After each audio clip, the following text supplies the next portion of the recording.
I currently work with URGE, and that's Unite for Reproductive and Gender Equity, and that's a chapter that's mostly in like red states in the South, and they organize for gender and reproductive justice. I'm currently the presidential ambassador, so I help with like organizing events, planning events, and things like that.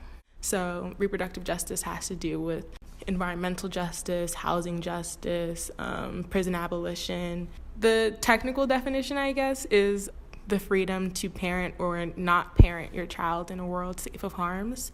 Understanding that like reproductive justice or reproductive rights or just the women's rights movement, and I say women's rights very loosely because we know that these are issues that don't just affect women, has been historically very white or whitewashed. Reproductive justice isn't something that we see a lot of Black women represented in.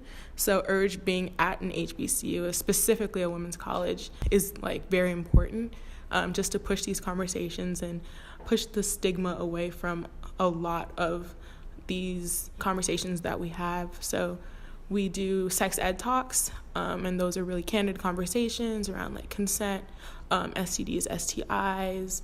We do charity work, volunteer work.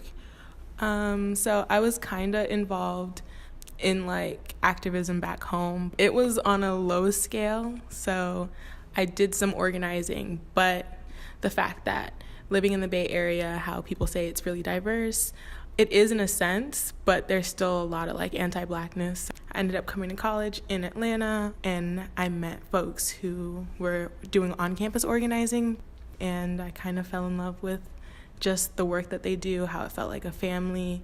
I am a first-generation college student in America.